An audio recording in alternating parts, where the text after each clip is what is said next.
Vamos a continuar con la sección de preguntas de este bloque y les pediría por favor que después de plantear su pregunta, si pueden indicar a quién de nuestros ponentes va dirigida la pregunta, por favor. Entonces no sé si haya preguntas. ¿Podría?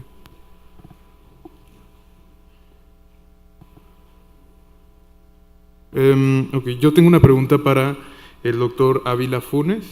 Mi pregunta es, ¿qué tanto se ha estudiado la cognición en pacientes con VIH y fragilidad?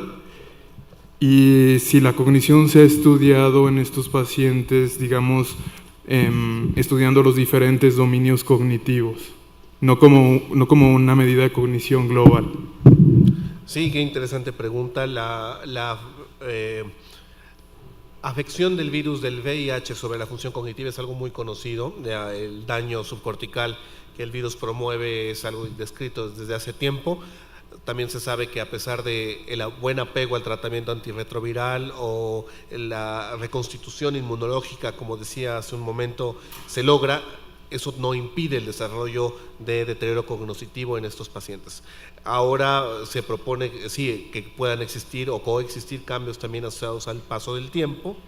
En el caso del paciente frágil, nosotros estamos llevando a cabo una evaluación cognitiva global de los pacientes, y también se pretende decorticar por cada uno de los dominios para saber si ese patrón es similar al visto en pacientes sin fragilidad, pues, o simplemente VIH, o puede también existir algún componente degenerativo asociado. Digo, la información que existe específicamente en frágil VIH es realmente propuesta, es teórica, y a mi conocimiento no hay aún algún trabajo que explique la función en este segmento de la población.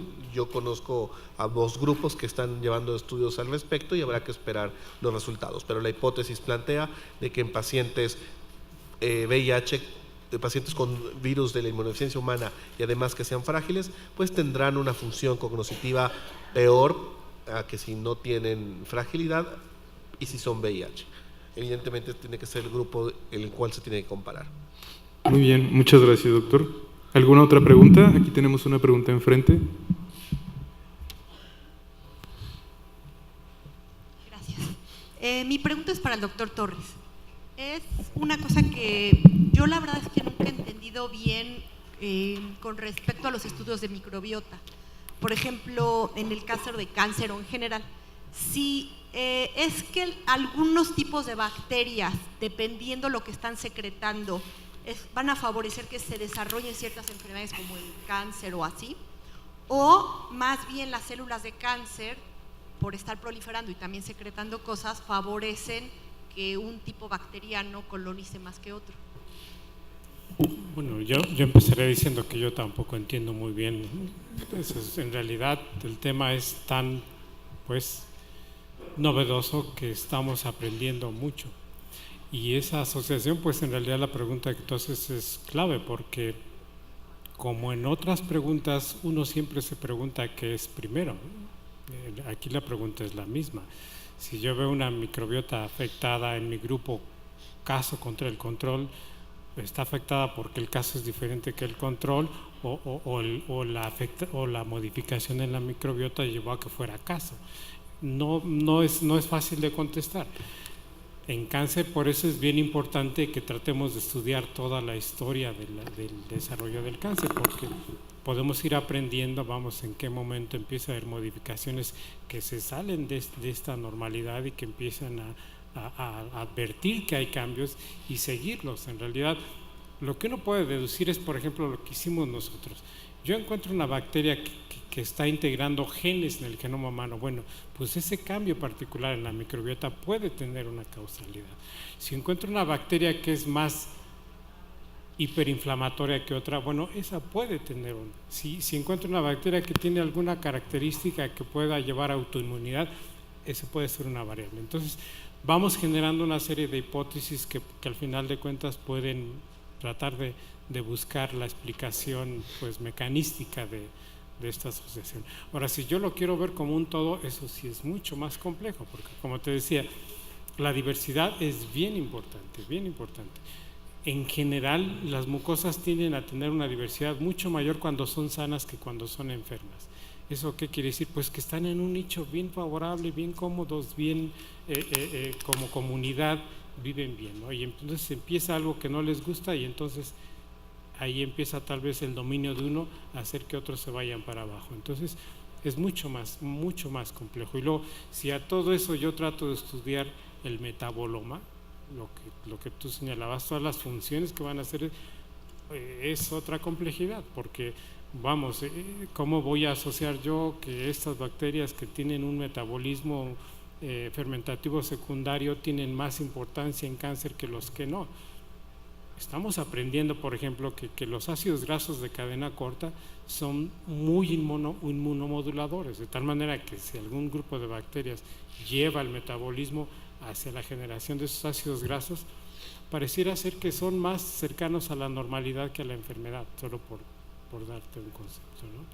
Por supuesto que es muchas preguntas alrededor del tema. Muy bien, muchas gracias. Otra pregunta aquí enfrente, por favor. De este lado hay otra.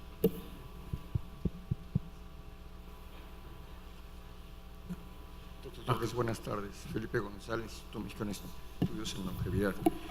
Una cuestión respecto a las poblaciones. Nos refiere que colabora con un grupo en el estado de Coahuila. Hay una modificación en cuanto a la población de control que usted colocó y lo que le refleja su colega en Coahuila. ¿Esto tiene que ver en cuanto a cáncer? ¿Hay alguna marcada tendencia o cuántas personas adultas mayores se involucraron en sus cohortes de estudio? Gracias. Bueno, a lo mejor es importante señalar que cada caso de cáncer lo tuvimos que parear en edad, en sexo, en localidad, en hospital, con un control. O sea, son pareados precisamente para evitar, porque el estudio de microbiota también es otra dificultad. Si yo me estudio a las 6 de la mañana, mi microbiota en la nariz va a ser muy diferente de si me lo estudio a las 12 del día. Entonces tenemos que uniformar criterios para realmente comparar esto con esto. Entonces tenemos pareamiento por esas variables en nuestros grupos. Ahora, lo que nosotros estudiamos, pues en realidad teníamos primero que tener un caso y luego parearlo con una enfermedad benigna. Entonces el resultado fue que la mayoría de nuestros pacientes eran pacientes mayores de 50 años. Entonces en realidad pues son pacientes con cáncer que, vamos, por la naturaleza de la enfermedad, tenemos nuestra población pues muy concentrada en adultos mayores, ¿no? No sé si había alguna otra. De este lado hay otra pregunta, doctor. Sí, por ahí está la pregunta, donde tiene ya el micrófono. Ajá. Hola, buenas tardes. Mi pregunta va hacia el doctor Javier Torres. Mi pregunta es, en el caso de las personas que reciben quimioterapia con cáncer gástrico, ¿tiene algún efecto sobre la microbiota o arroja ciertos datos contundentes con respecto a estas personas que reciben la quimioterapia? Sí, la quimioterapia es agresiva con todo lo que se encuentra y eso incluye a las bacterias que se ponen enfrente. En realidad tiene un efecto bien importante, o sea, no es algo que yo he estudiado, es algo que han empezado a reportar otros, pero la quimioterapia tiene un efecto en el microbioma y eso es una de las complicaciones que puede tener este tipo de tratamientos, además de las otras consideraciones que tiene en otros órganos, en otras funciones. Lo que nosotros hicimos en este estudio, tal vez ligado un poquito con la pregunta anterior, es que nosotros seleccionamos pacientes que no tuvieran ningún tratamiento previo, o sea, solo eran pacientes en donde se le acababa de diagnosticar el cáncer y entonces en ese momento nosotros hacíamos la toma de la muestra. No incluíamos pacientes con quimio, con radio o con algún otro tratamiento, ni con antibióticos, pues. Entonces, ese es otro de los, pues, variables que uno tiene que controlar mucho en estos estudios de microbioma. La quimioterapia es bien importante. Muy bien, muchas gracias. ¿Alguna otra pregunta? Para el Aquí, doctor Javier aquí. Torres, una pregunta. Muy ¿Cómo bien. ha modificado los alimentos transgénicos en la dieta, sobre todo en el caso del cáncer gástrico? Y otra pregunta, en pacientes con cambios anatómicos como derivación en vía biliar colostomías, ileostomías, ¿es válido utilizar antígenos multibacterianos porque cambia su microbiota, como Cinuberase, enterogermina, o cómo modifican estas sustancias la microbiota? La pregunta vino de una dama hasta el fondo, hasta allá arriba, por eso es que no la encontraba, pero ya la ubiqué. Bueno, no me queda muy clara tu duda. ¿Puedes ser más específica, por favor? Sí, lo que pasa es que en pacientes con derivación en vía biliar, por ejemplo, anastomosis a hepático común, ahí me han comentado los especialistas que la microbiota cambia por la cercanía de la anastomosis, que muchas veces las bacterias migran y pueden generar colangitis. Entonces, algunos especialistas sugerían que en este tipo de casos podíamos usar antígenos multibacterianos. Pero bueno, yo pregunto porque usted nos explica la microbiota habitual del paciente sano. Entonces, hay pacientes con ciertas patologías que su microbiota cambia. Entonces, sí es válido utilizar antígenos multibacterianos para mantener esta microbiota o evitar complicaciones. Bueno, en el caso de vía biliar, otra vez, no es tan simple. Nuestro estudio, si recuerdas, el diseño fue que teníamos casos y nuestro control era pacientes con enfermedades benignas de vía biliar. Esos pacientes ya tenían inflamación, ya tenían obstrucción, ya tenían comprometido el canal. Entonces, de hecho, mi hipótesis es que en un individuo que no está comprometido el canal, no debe de haber bacterias, debe de haber, yo creo que más bien la válvula en estos pacientes se afecta y hay un movimiento retrógrado de la flora del intestino delgado, y eso lo sospechamos porque si tú ves la composición que vemos tanto en el paciente de cáncer como en el de no cáncer, se parece mucho a lo que vemos en la parte alta del intestino delgado. Entonces a nosotros nos sugiere que lo que estamos viendo en estos pacientes, casos y controles, es el resultado de un reflujo bacteriano, no precisamente una diferencia entre el enfermo y el sano. No puedo estudiar sanos en esa región del organismo, entonces no puedo contestar realmente qué ocurre en situaciones normales, digamos, en este tipo de pacientes. La otra es esta idea de usar algunos antígenos bacterianos, pues otra vez está ligada a lo mismo. Si yo no entiendo todavía muy bien la normalidad, pues es muy difícil proponer cualquier manipulación que pueda yo tener, ¿no? En general el uso de antígenos bacterianos pues tiene una serie de complicaciones y de limitaciones que en realidad todavía no nos permiten pues proponerlos realmente como una alternativa, ¿no? Muy bien, muchas gracias. Aquí abajo tenemos otra pregunta. Buenas tardes. La pregunta va dirigida al doctor Torres. Excelente plática.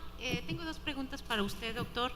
Una es si esta interacción o diversidad en la flora, en la microbiota del intestino, está favoreciendo la alta resistencia a los antibióticos. ¿Por qué en particular Escherichia, Helicobacter pylori no puede ser erradicado completamente? ¿Sí? Y si esta interacción del microbioma con la célula huésped pudiera estar generando estas superbacterias, por llamarlo de una manera. Y la otra pregunta es, ¿cuál es su opinión acerca del uso de los probióticos y si los probióticos están teniendo un impacto para la disminución de los efectos negativos de este tipo de bacterias en el cáncer? Muchas gracias. Bueno, la primera, déjame ir primero a la segunda, los probióticos. En realidad lo que hemos aprendido es que el efecto de los probióticos es muy transitorio, es muy corto, de tal manera que pueden tener algún efecto benéfico, algún efecto sintomático en el corto plazo. Si yo tengo, no sé, tal vez un estómago con un exceso de contenido que lo hace que no tenga reflujo, acidez, bueno, tal vez el uso de alguno de estos probióticos puede amortiguar, bufferear, reducir lo que te está agrediendo, lo que te está causando la irritación. Entonces tú ves un beneficio, pero esas bacterias que tú ingieres no duran 2 días, 3 días y se van. Entonces, ¿por qué? Pues porque como no son flora normal, no tienen todas las herramientas genéticas para colonizar ese nicho. Entonces, es muy difícil que se pongan a competir con alguien que está ahí. Llegar y sacar de su casa al otro no es nada fácil, ¿no? Entonces, tienen un efecto temporal que en realidad podemos sugerir que tienen beneficio en algunas condiciones sintomáticas, pero están muy lejos de ser un remedio para enfermedades tan difíciles, tan crónicas como el cáncer o el intestino irritable. En realidad, yo creo que tiene que seguir la investigación en ese sentido para identificar a las bacterias que sí son capaces de colonizar esos nichos y que como probióticos van a llegar para quedarse. Y van a llegar para quedarse y tener algún beneficio en ese nicho, ¿no? La otra es que si tú tienes 150 diferentes géneros en una micra de mucosa, esos 150 géneros a lo mejor son 10 a la 7, 10 a la 8 bacterias. Cada una de ellas tiene la capacidad de estar liberando DNA, de estar liberando genes que pueden ser, entre otras, genes de resistencia. Y otras bacterias son capaces de tomarlo, de comerlo y de integrarlo, de transformarse con ese material genético. Entonces sí, cuando tenemos poblaciones microbianas, pues no es difícil que generemos bacterias resistentes a antibióticos sin que los hayamos sometido a una presión selectiva con la administración de antibióticos. El simple intercambio genético pues los hace que adquieran esos mecanismos de resistencia.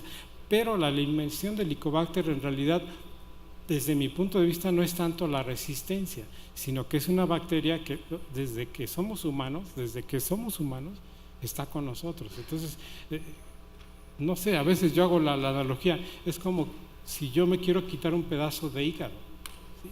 En realidad la microbiota hay que verla como el otro órgano, como la otra parte fisiológica de nosotros, y entonces mi pregunta es, ¿realmente quiero yo erradicar al Helicobacter pylori? No estoy tan seguro. Yo más bien creo que la respuesta es, yo voy a identificar esos individuos que están en riesgo y a ellos sí les voy a erradicar el Helicobacter porque se los voy a erradicar con uno o con otro tratamiento. Pero yo ya seleccioné a uno de, no sé, de muchísimos individuos que tienen la bacteria y que lo único que está haciendo es beneficio, ¿no? Muy bien. ¿Alguna otra pregunta en el público? Le agradecemos al doctor Martínez Ruiz por su coordinación en este panel. Entonces, concluimos con esto las actividades del día de hoy. Agradecemos a todos los ponentes, coordinadores y público asistente de su compañía durante toda la jornada académica.